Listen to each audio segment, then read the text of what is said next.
illallah wahdahu la syarika lah wa asyhadu anna Muhammadan abduhu wa rasuluhu amma ba'd. Baik. Qala rahimahullahu taala, qala Syekh Ahmad bin Zain Al-Habashi rahimahullahu taala fi Ar-Risalah Al-Jami'ah wa Tadhkiratin Nafi'ah, mazilna fi mubtilatis shalah. Qala rahimahullah, pembatal salat berikutnya wa wuqu'un najasati illam tulqa halan min ghairi hamal.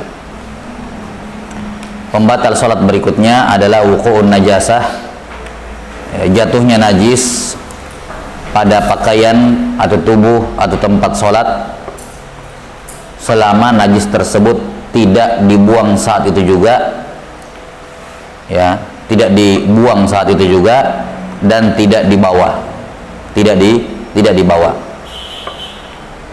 Nah, sudah disebutkan bahwa syarat syah salat adalah apa? Taharatu al-makan wal badan ya, was-saub minan najasa. Bahwa syarat syah salat adalah sucinya pakaian, tubuh dan tempat dari najis. Nah, karena itulah yang membatalkan salat adalah ketika seorang sementara salat tiba-tiba kejatuhan najis, tiba-tiba menyentuh najis atau ada najis pada dirinya. Tentunya selain najis yang dimaafkan, ya, sudah kita sebutkan kemarin, najis yang dimaafkan pada pakaian, tubuh dan tempat ada berapa? Ada berapa najis yang dimaafkan pada pakaian, tubuh dan tempat? Ada dua. Yang pertama, mala, najis yang apa? Yang tidak ditangkap oleh panca indera, ya, mala yudrikuhu tarf, najis yang tidak kelihatan secara kasat mata. Misalnya ada lalat yang lengket di pakaiannya dan lalat ini dari kotoran, misalnya dari kotoran hinggap di pakaiannya, otomatis di kakinya itu lalat pasti ada najis, tapi tidak kelihatan, dimaafkan. Dan yang kedua adalah darah, ya, dengan rincian yang sudah disebutkan dalam masalah darah. Baik. Adapun kalau najisnya tidak dimaafkan, semisal bangkai, ya, kalau misalnya ada seorang sholat kemudian dia pukul nyamuk dan nyamuk itu mati di tangannya, najis. Jelas? Nyamuk itu mati di tangannya, najis. Atau dia tidak mati di lantai, misalnya dia pukul, tapi bangkainya nyamuk lengket di tangannya, ini najis. Dan sampai sini, dalam keadaan seperti ini sudah batal sholatnya, batal sholatnya. Kenapa? Karena ini basah kan, basah, dan najis yang basah tidak bisa langsung dibuang, tidak seperti najis yang kering. Sudah kita jelaskan kemarin. Kapan kita jelaskan itu? Kemarin bukan? Di pembahasan waktu itu, ya, di pembahasan syarat syah salat kan waktu itu, ya.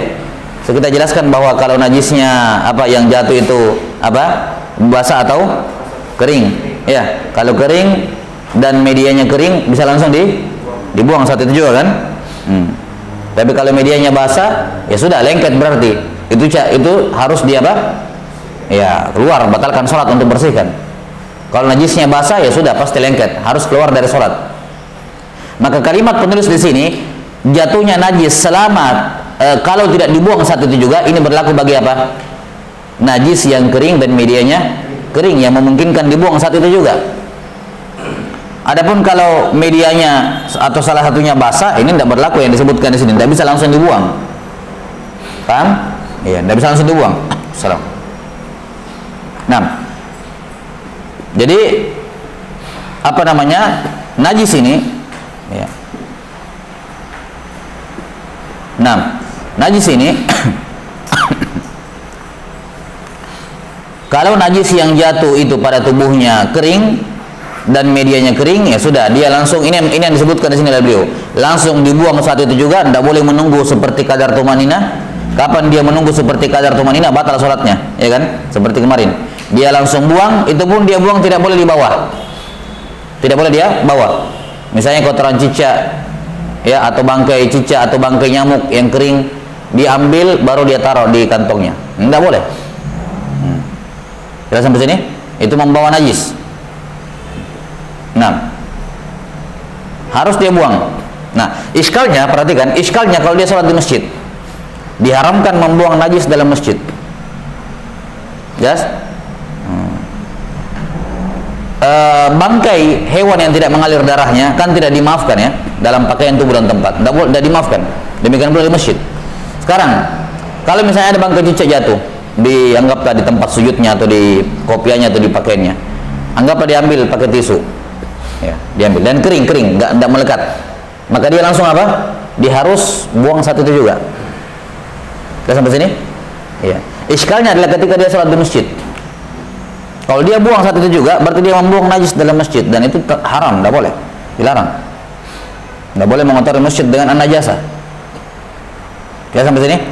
Nah, sebagian ulama mengatakan di sini dia harus batalkan sholatnya. Dia harus batalkan sholatnya untuk membuang najis di luar masjid selama waktu sholat masih memadai. Kalau dia berjamaah kan dia bisa keluar sebentar, balik lagi masih mendapati jamaah. Jelas? Iya. Dia harus batalkan sholatnya.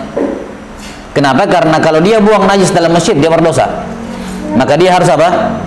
Misalnya diambil pakai ini, ya, atau lengket di pakaiannya misalnya, apa yang najis yang kering ya, maka dia langsung batalkan sholatnya, buang keluar, balik lagi ke sholat. Masih mendapati sholat jamaah kan sebentar loh. Jelas? Karena diharamkan membuang najis dalam masjid. Dia harus batalkan sholatnya. Kecuali kalau waktu sholat sudah hampir masuk, sudah hampir habis. Maka di sini ya sudah, dia buang saja di masjid min babi darurat. Tapi selesai sholat dia langsung, tidak boleh nunggu lama-lama, dia harus segera buang najis keluar masjid. Kalau waktunya sudah hampir habis. Tapi kalau waktunya masih lapang, sudah, dia harus batalkan sholatnya. Maka apa yang disebutkan di sini oleh beliau, ini berlaku bagi orang yang sholat, apa? Najisnya kering, medianya kering, dan dia sholat di luar masjid. Kata beliau di sini, jatuhnya najis itu membatalkan sholat kalau najisnya tidak langsung dibuang saat itu juga. Kita katakan ini berlaku kalau najisnya kering, medianya kering, ya, najisnya kering, medianya kering, dan dia sholat di luar masjid. Ya. Kalau najisnya basah, medianya kering, batal sholatnya, ya kan? Atau najisnya kering, medianya basah, atau dua-duanya basah, batal sholatnya karena nggak bisa dia buang. Hatta dia buang sekalipun tetap sudah lengket, batal sholatnya. Atau najisnya kering, medianya kering, tapi dia sholat di dalam masjid, ya, maka ini juga apa? Ya, tidak membatalkan sholatnya sebenarnya, tidak membatalkan sholat, perhatikan. Cuman kalau dia buang, dia akan melakukan keharaman, yaitu apa? Membuang najis dalam masjid. Maka dia batalkan sholatnya bukan karena sholatnya batal, tapi dia harus membuang apa? Membuang najis dalam masjid. Kecuali mungkin kalau dia sholat di dekat jendela ya, dan jendela terbuka, mungkin bisa tanpa perlu membatalkan gerakan gerakan yang sedikit seperti itu, tidak ada masalah. Dia butuhkan untuk membuang najis. Tapi kalau harus bergerak banyak, ya sudah, dia batalkan sholatnya. Paham sampai sini? Ini sudah pernah kita jelaskan. Ya, betul.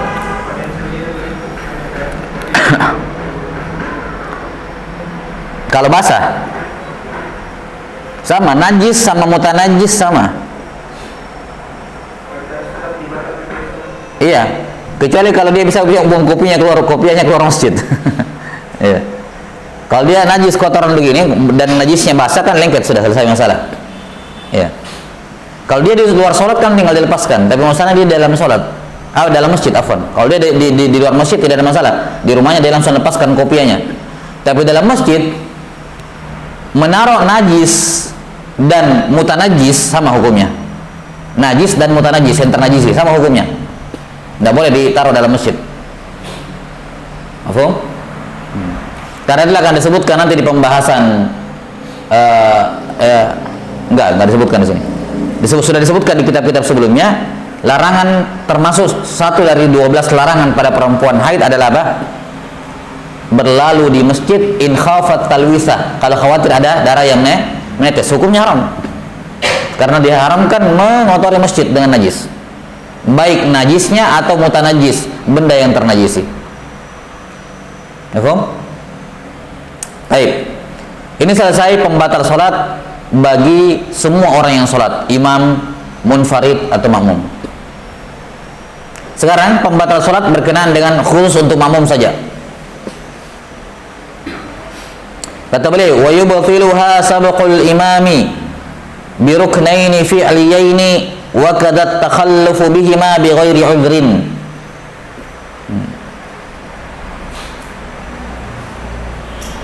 Pembatal salat berikutnya, dan ini khusus bagi makmum, adalah mendahului imam dengan 2 rukun fi'li atau terlambat dari imam dengan 2 rukun fi'li tanpa uzur. Tanpa uzur.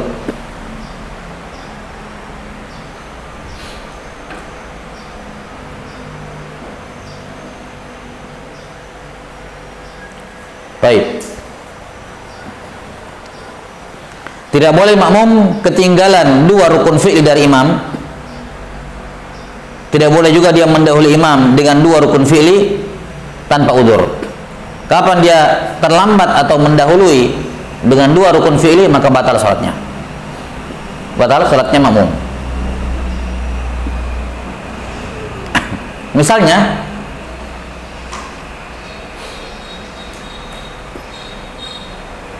imam sudah sujud dan dia masih berdiri. Imam sudah sujud dan dia masih berdiri. Ini apa namanya? Ketinggalan 2 rukun fi'li, batal salatnya. Atau sebaliknya, dia sudah sujud, imam masih berdiri. Ya, dia sudah sujud, imamnya masih berdiri. Dia duluan mendahului imam dengan 2 rukun fi'li. Ini tanpa uzur, batal salatnya. Kalau ada uzur tidak ada masalah. Kalau ada uzur tidak ada masalah. Uzur misalnya dia lebih dahulu bergerak dari imamnya karena ada 2 masjid berdekatan ya. Dia tidak lihat gerakan imamnya, dia misalnya di lantai atas hanya mengandalkan suara ya. Kemudian di masjid dekatnya ada juga imam, suara takbir. Dia ikuti takbir di sana. Ya. Dia kira sudah imamnya sudah ruku, dia ikut ruku padahal imamnya masih berdiri di bawah saja. Ini uzur karena dia tidak tahu. Dia salah mendengarkan takbir dari masjid sebelah yang dia dengar. Akhirnya dia mendahului imamnya. Yang seperti ini, kapan dia tahu, dia harus kembali. Ya. Kapan dia tahu bahwa dia mendahului imam, dia harus kembali. Ya, kembali ke posisi mengikuti imam, mundur ke belakang. Atau dia terlambat dengan 2 rukun fi'li karena uzur. Misalnya karena shafnya panjang, dia tidak dengar suara imam, dia hanya berpatokan dengan apa? Dengan shaf di depannya.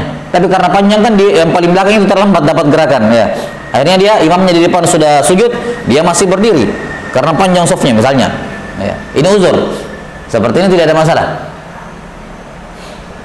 Adapun tanpa uzur, batal salatnya. Batal salatnya. Taib. Kemudian di antara uzur yang dibahas oleh para ulama, di antara uzur bolehnya makmum ketinggalan dari imamnya adalah kalau makmum belum menyelesaikan surah Al-Fatihah. Yani makmum yang bukan masbuk. Perhatikan, makmum yang bukan masbuk belum selesai membaca Al-Fatihah. Adapun makmum yang masbuk gugur Al-Fatihahnya. Yani biar belum selesai tinggalkan Al-Fatihah. Jelas? Tinggalkan Al-Fatihah. Kalau dia masbuk sudah disebutkan kemarin. Nah, sekarang kalau ada yang ghairu masbuk, dari awal dia ikut bersama imam. Apa kemarin definisinya masbuk? Nah, kapan makmum dikatakan masbuk? Apa definisinya kemarin?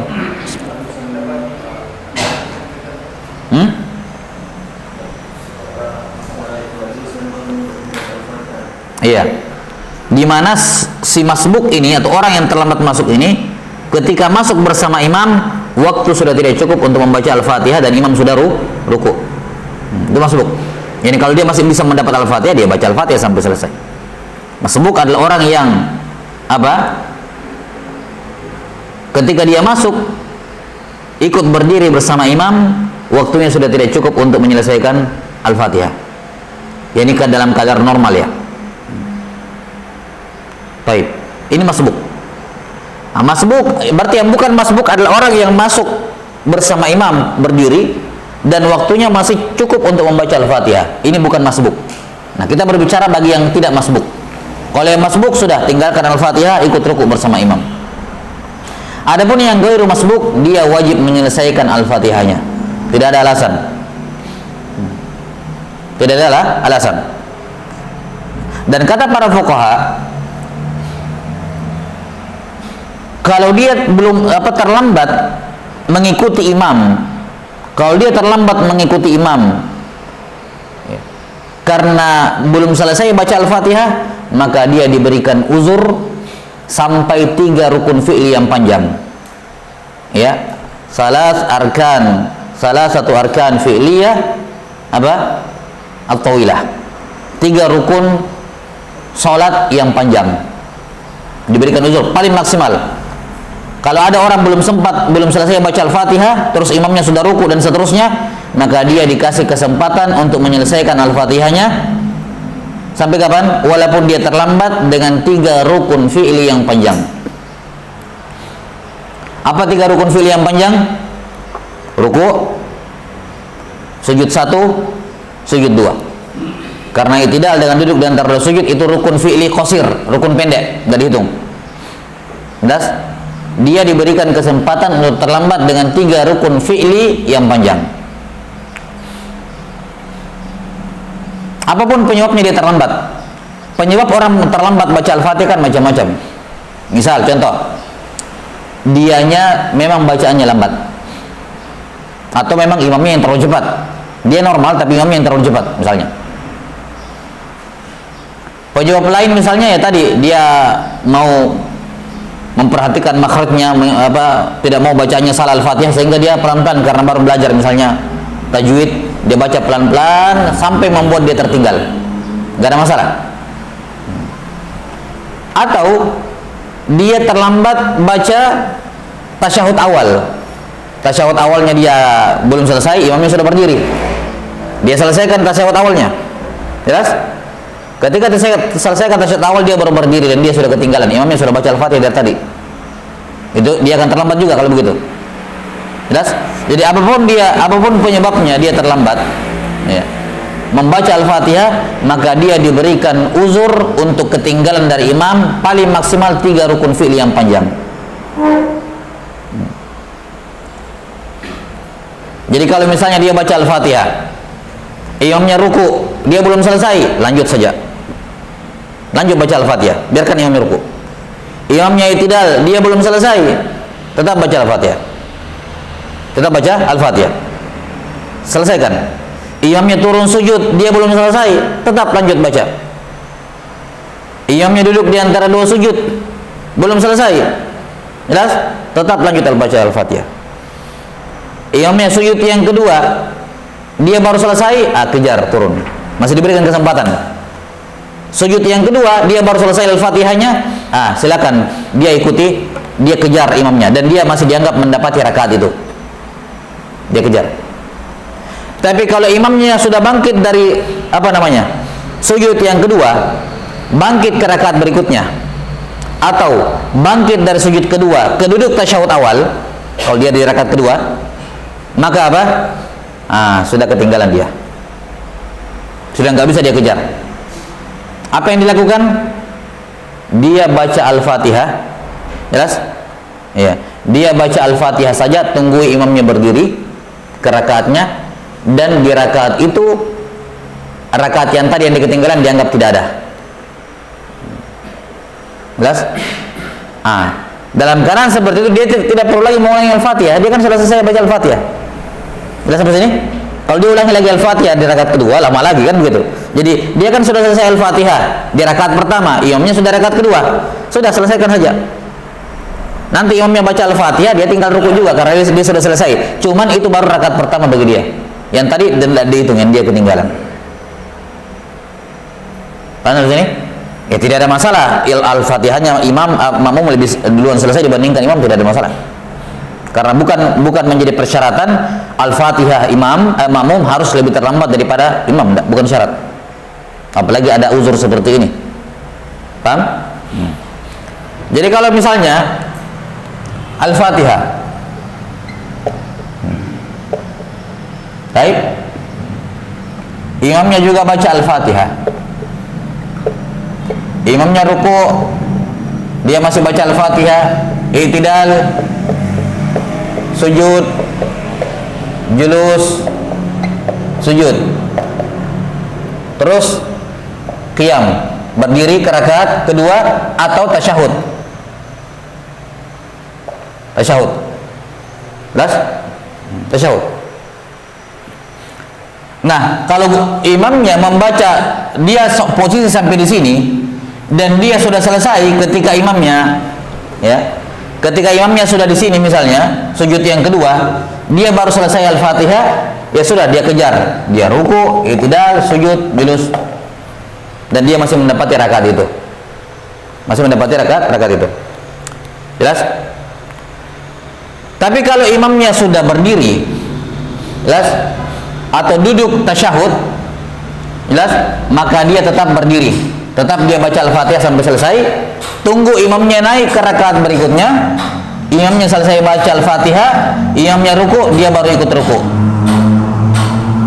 dan dia masbuk satu rakaat, ya.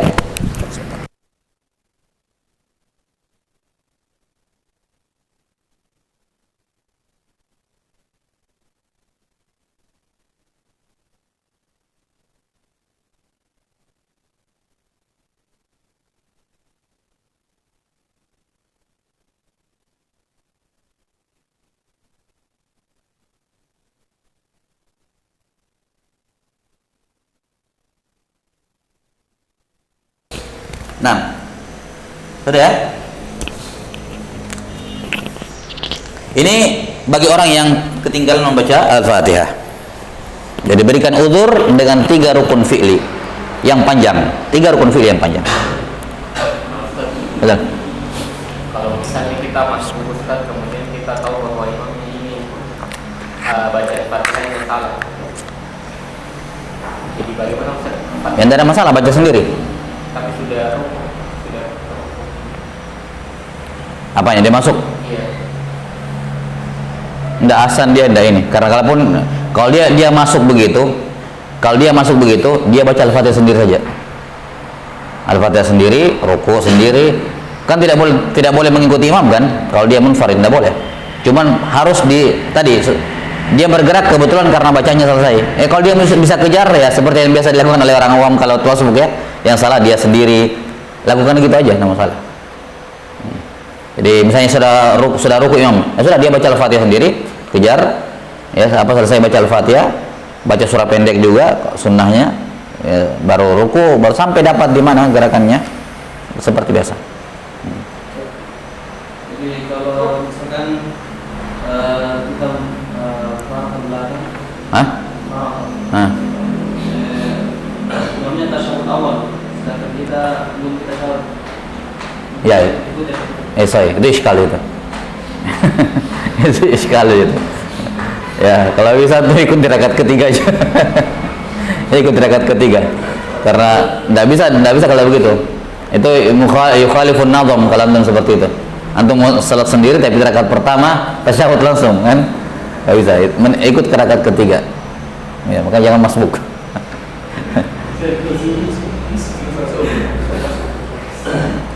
Ya. Ini khusus untuk Al-Fatihah, uzur Al-Fatihah. Iya, Al-Fatihah karena dia rukun. Kalau misalnya untuk kayak tak dengar gitu. Enggak dengar maksudnya. Tak dengar.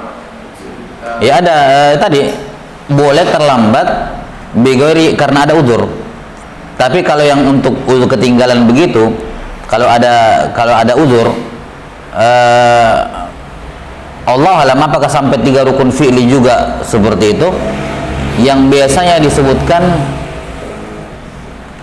untuk Al-Fatihah toh rukun fi'li panjang. Kalau yang rukun selain Al-Fatihah 2 rukun fi'li toh yang disebutkan. Maka disebutkan di sini takhalluf bihima dengan 2 rukun fi'li bi ghairi uzur, tanpa uzur. yakni untuk semua rukun selain Al-Fatihah.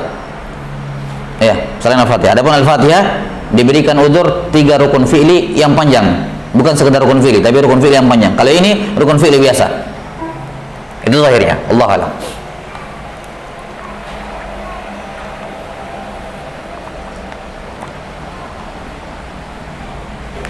Baik.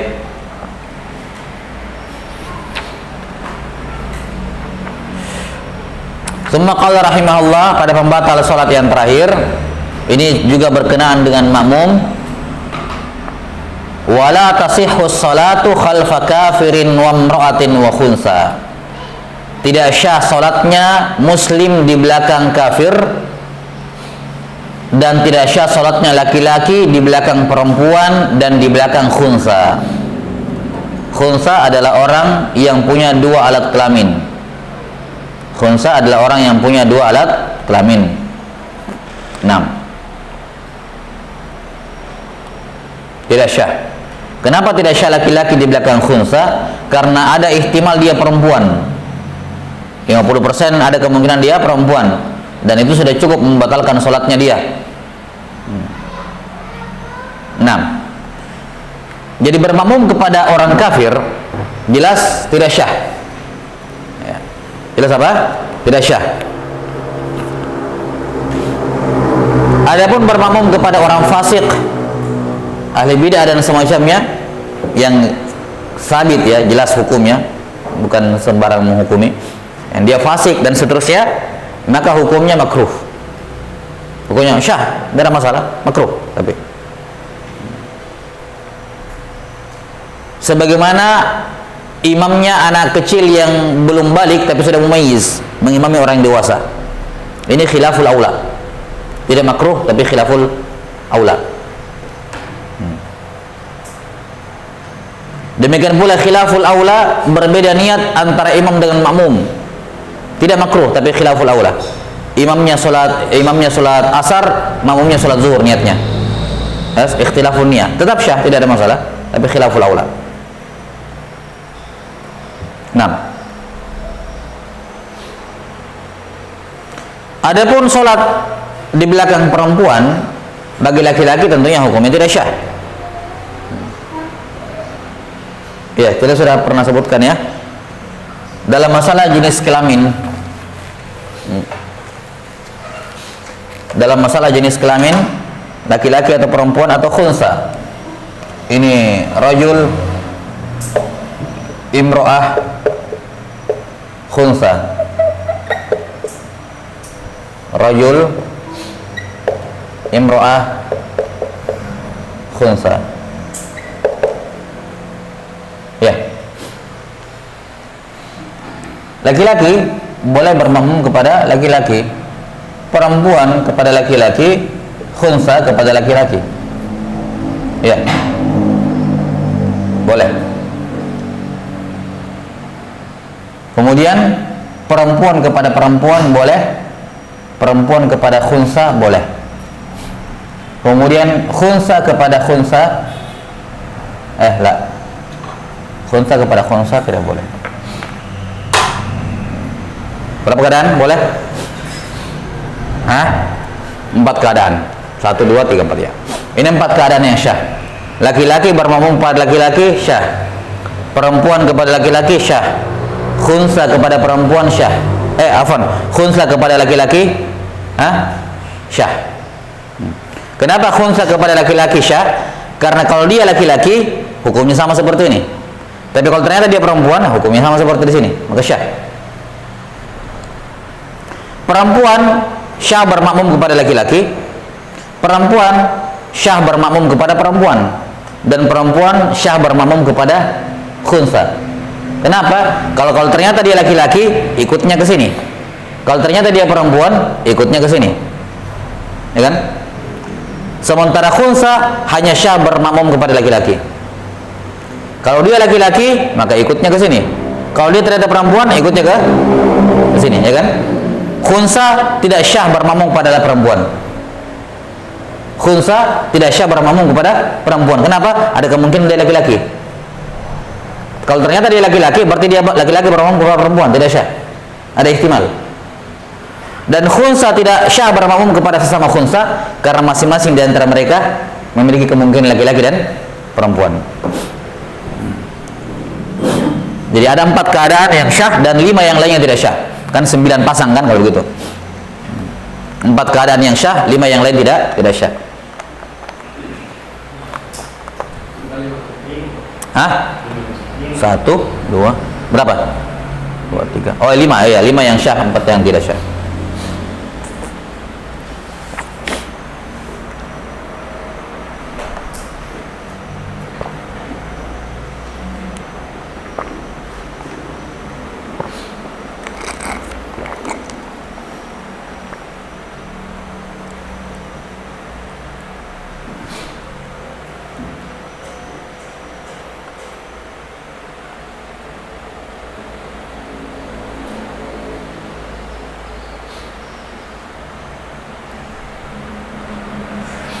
Penulis rahimahullah tidak menyinggung satu hal yang penting, yaitu tidak syah salat di belakang ummi. Ya. Karena itu lebih sering terjadi dibandingkan laki-laki berhubungan pada perempuan, lebih sering terjadi la tasihhu shalah khalfa ummi. Ya. Di belakang orang yang jelek Al-Fatihahnya. Jelas? Nah. Tidak syah. Yakni dengan syarat yang bermakmum ini bagus Al-Fatihahnya. Kalau sama-sama jelek Al-Fatihahnya imam dengan makmum, ya sudah syah. Walaupun ada rincian di sini sedikit, tapi secara umum syah.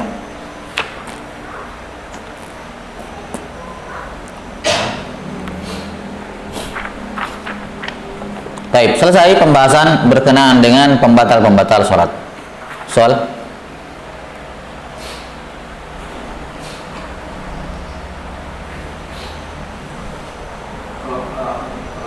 Fatihahnya tadi masih dapat setengah, lebih baik jadi atau apa aja? Masbuk. Maksudnya gimana? Masbuk dia? Ya, itu terhitung masuk atau tidak? Misalnya masih bisa dapat beberapa ayat, 3 ayat lah. Dia masuk dan dia masih dapat 3 ayat. Ya, masbuk. Gugur Al-Fatihah dari dia, langsung ruku. Tapi kalau diteruskan terus sampai menyebabkan dia ketinggalan, Lebih awal dia tinggalkan. Lebih utama dia tinggalkan daripada dia ketinggalan, karena itu bukan uzur.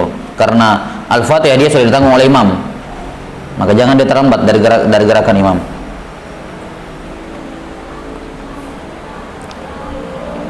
Kecuali kalau masbuknya pakai baca iftitah. Masbuk itu tidak boleh baca iftitah. Langsung bahkan ta'awuz kalau perlu ditinggalkan. Jelas? Langsung masuk baca bismillahirrahmanirrahim, langsung Al-Fatihah. Kalau dia menggunakan waktu untuk baca iftitah, maka dia harus melanjutkan Al-Fatihahnya seperti kadar dia memakai waktu untuk iftitah tadi. Baru dia ikut. Jelas? Misalnya dia baca iftitah dan gara-gara baca iftitah Al-Fatihahnya nggak selesai. Seandainya dia tidak baca Al-Fatihah, iftitahnya selesai, maka dia harus selesaikan apa? Al-Fatihahnya. Karena dia gunakan waktu untuk hal yang tidak diizinkan, baca iftitah. Makanya masbuk nggak usah baca iftitah. Hatta ta'awuz sekalipun dihilangkan. Kalau sudah mepet sekali kan.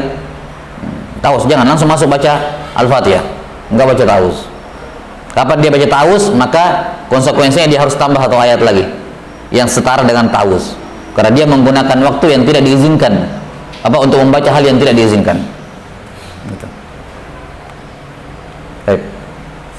Kalau misalnya di jalan Ustaz, kemudian kita mendapati imam sudah rukuk, kita dapat mungkin di rakaat kedua, kita niat jamaah awalnya.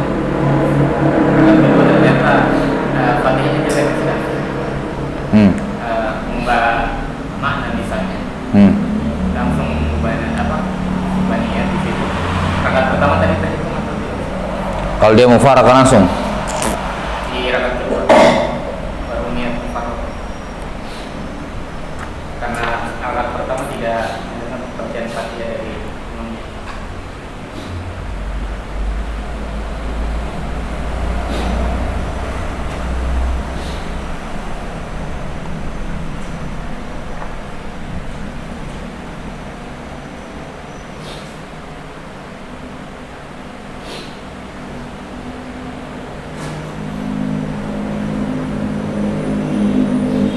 Baik, Allah alam. Saya nanti kita carikan jawabannya.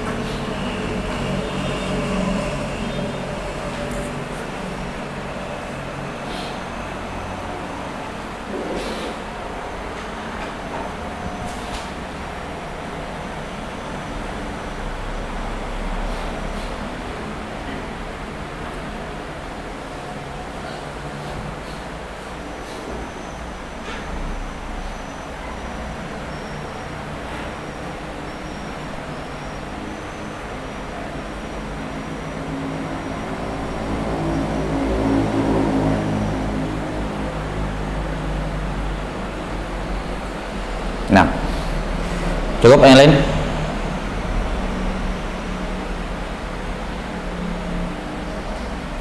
Nah, summa qala rahimahullahu ta'ala, pembahasan selanjutnya berkenaan dengan salat Jumat dan salat jamaah. Qala wal jumu'atu fardu ainin ala kulli muslimin dzakarin hurrin hadirin bila udhrin syar'iyyin kal maradi wal matar. Kata beliau rahimahullah, wal jumu'ah, yakni salatul jumu'ah fardu ain. Fardu ain bagi siapa? Bagi setiap muslim, laki-laki, merdeka, hadir. Yang dimaksud dengan hadir di sini adalah muqim. Ya. Yang dimaksud dengan hadir di sini adalah muqim. Bila udhrin syar'i, tanpa ada udhur syar'i, seperti sakit atau hujan. Baik. Di sini beliau tidak menyebutkan apa? Ya. Muslim, kalimat kulli muslimin di sini mencakup apa? Akil, balik. Jadi sini beliau sebutkan muslim, zakar, hur, mukim tanpa uzur 5, tambah 2, akil balik jadi 7. Ya. Taib, siapa orang yang wajib sholat Jumat?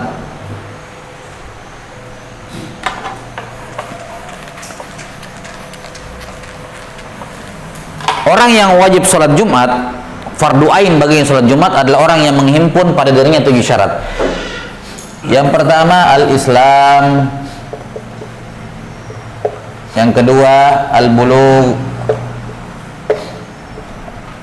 yang ketiga al-aqal, yang keempat al-dzukuriyah, laki-laki, yang kelima al-hurriyah, merdeka, yang keenam al-iqamah, muqim, dan yang ketujuh bi ghairi laisa lahu uzrun syar'i, seperti sakit atau hujan. Muslim, balik, berakal,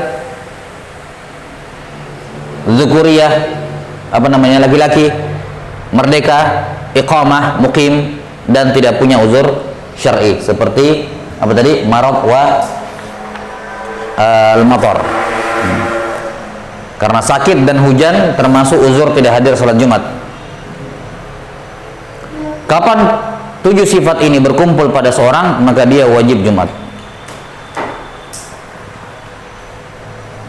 Ini syarat wajib. Syurut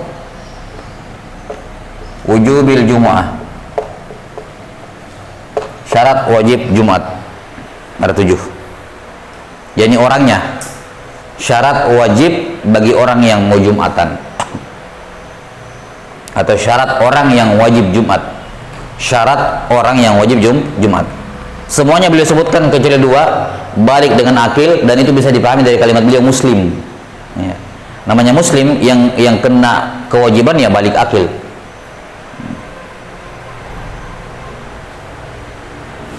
Baik. Ini syarat wajib Jumat.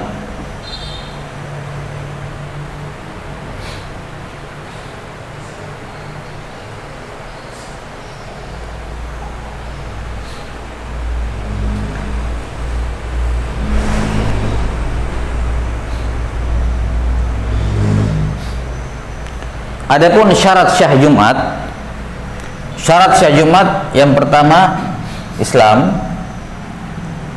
berakal,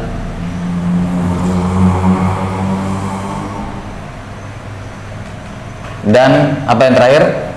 At-tamyiz.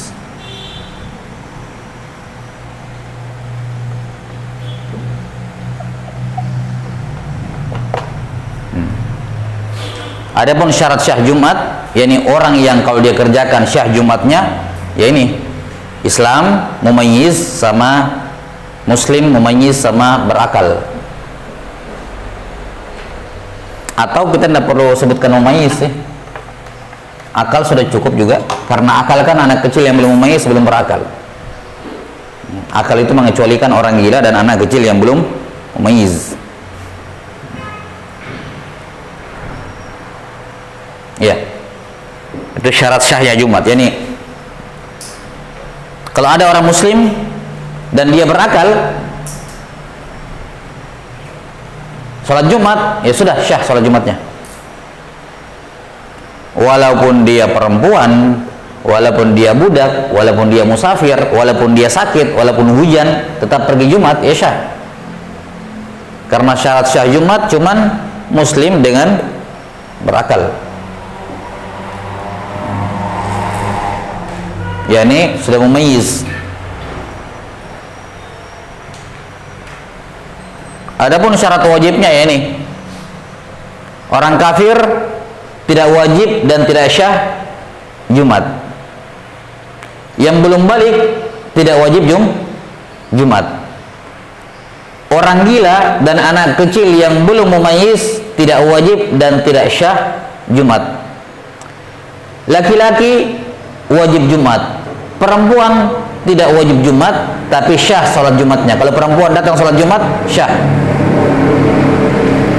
Budak tidak wajib Jumat, biar disuruh oleh majikannya, kamu pergi Jumat sana, biar disuruh, tidak wajib. Yes? Budak tidak wajib sholat Jumat, tapi kalau dia pergi sholat Jumat, syah. Mukim wajib sholat Jumat. Musafir tidak wajib sholat Jumat, tapi kalau dia singgah sholat Jumat di jalan, syah. Sakit dan hujan, orang yang kehujanan dengan syarat-syaratnya tidak wajib Jumat, tapi kalau dia menerobos hujan, paksakan sakitnya pergi sholat Jumat, syah. Jelas?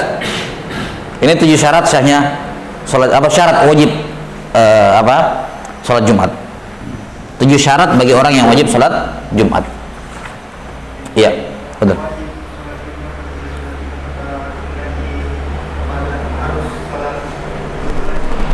Misalnya perempuan, enggak. Kalau perempuan ikut sholat Jumat, ya tidak sholat zuhur lagi. Sudah.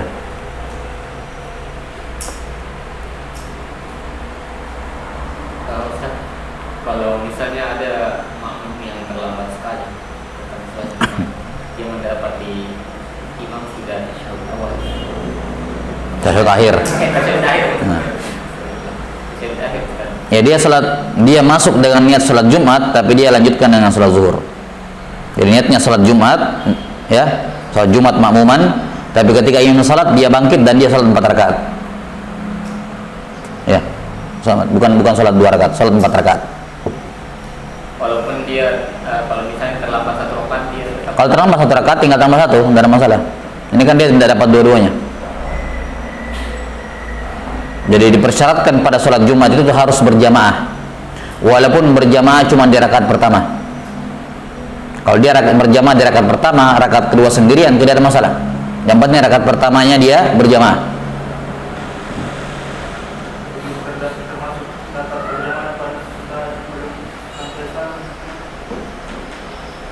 Apanya?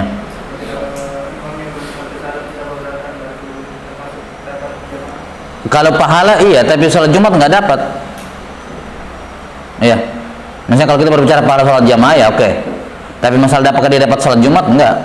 Karena sholat Jumat itu sholat yang wajib dikerjakan berjamaah, dan seperti sholat 5 waktu yang lain. Maka dia tidak syah. Itu sekedar syarat dapat pahala toh. Kan kalau jadi bedakan antara syarat mendapatkan rakaat dengan syarat mendapatkan pahala sholat jamaah kan. Kalau mendapatkan rakaat patokannya ruku. Kalau mendapatkan pahala jamaah yang penting sebelum salam kan begitu, sekedar dapat pahala.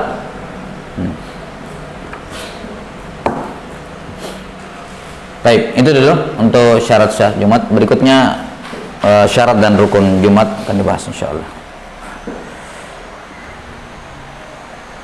Nah, naktafi sallallahu ala nabiyina Muhammadin wa ala alihi wa sahbihi wasallam.